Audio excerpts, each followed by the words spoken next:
नमस्कार साथियों, मैं शरद त्रिपाठी, नेहरू युवा केंद्र जिला युवा अधिकारी। हम लोग पहले बहुत सारे विषयों पर बात कर चुके हैं और मुझे देखकर खुशी हो रही है कि नेहरू युवा केंद्र करौली का जो कारवां है, जो युवा शक्ति का जो हम आह्वान नियमित रूप से करते हैं, वो धीरे धीरे आगे बढ़ रहा है। अब कुछ साथियों ने हमें सुझाव दिया कि हम क्यों ना गांव के स्तर पर, आपके गांव में, आपके घर पर और आपके खेत पर युवा शक्ति के साथ बातचीत हो, एक चर्चा हो। चर्चा के बाद हम युवा कैसे आगे बढ़ सकते हैं, कैसे अपने गांव में विकास की धारा को ला सकते हैं, क्या नए प्रयास कर सकते हैं, वो कैसे हो सकता है वो सारा काम, उस पर बैठ के हम आपके गांव में बात करें। उसके लिए मैं आना चाहता हूँ आपके गांव, आपके ग्रामीण परिवेश को देखना चाहता हूँ और उसके लिए मैं पैदल आना चाहता हूँ। और मैं चाहता हूँ कि हम बहुत सारी पैदल यात्राएं गांव-गांव को युवाओं तक जोड़ने के लिए आयोजित करें और कोशिश रहेगी कि हम ये शनिवार और रविवार को इसको करें। ये हमारे प्रदेश राजस्थान का लक्ष्य है और इस प्रदेश के पूर्वी हिस्से में करौली जो हमारा जिला है, ये एक बेहतरीन जिला है। मुझे लगता है कि जिला पिछड़ा हुआ जरूर है, लेकिन इस हमारे जिले की आबादी में, आम जन में बहुत सारा पोटेंशियल है और इस पोटेंशियल को हम आगे ले जा सकते हैं। और उस शुरुआत के लिए मैं चाहता हूं कि आप हमसे जुड़ें। आज के वीडियो में हमारी कोशिश रहेगी कि हम कैसे मिल के काम कर सकते हैं।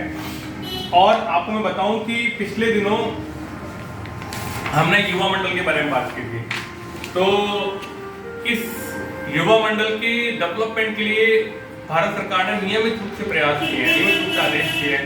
हमारे राष्ट्रपति जी मुर्मू जी के आदेश से हमने बहुत सारे युवा मंडलों को जोड़ने का प्रयास किया है और उस युवा मंडल के जोड़ने की कड़ी में युवा मंडल का गठन करना बहुत जरूरी है। जिन गाँव में युवा मंडल हैं वो सूचना हमें दें। जिन गाँव में युवा मंडल बनाना है और आप चाहते हैं, इच्छुक हैं कि हम युवा मंडल को ला सकें, क्योंकि देखिए युवा शक्ति एक संगठन के माध्यम से आएगी। उस संगठन का नाम है युवा मंडल।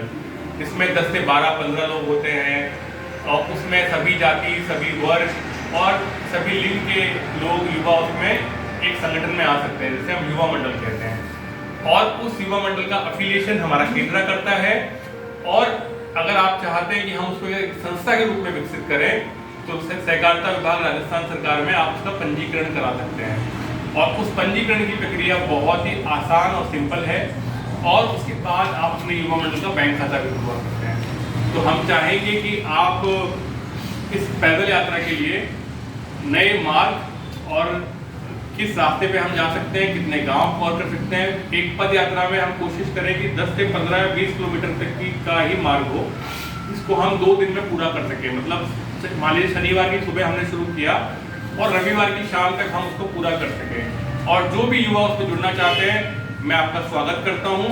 हम निश्चित रूप से सफल होंगे और नए संगठनों को विकसित कर पाएंगे। और जो लिस्ट हमारे पास है, उस लिस्ट पर भी हम आपको फोन कर रहे हैं और हम आपसे जल्दी ही जुड़ने वाले हैं। कुछ दिनों में ही आपको हमारा फोन प्राप्त होगा। और जिन गाँव में, जिन युवा मंडलों में गाँव में युवा मंडल नहीं है, निष्क्रिय है, तो उसको हमें सक्रिय करना है। सक्रिय करने के लिए हम चाहते हैं कि उस युवा मंडल के पास अपना कार्यक्रम हो।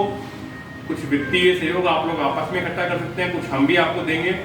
और तीसरा, आप अपनी पंचायत से भी सहयोग ले सकते हैं।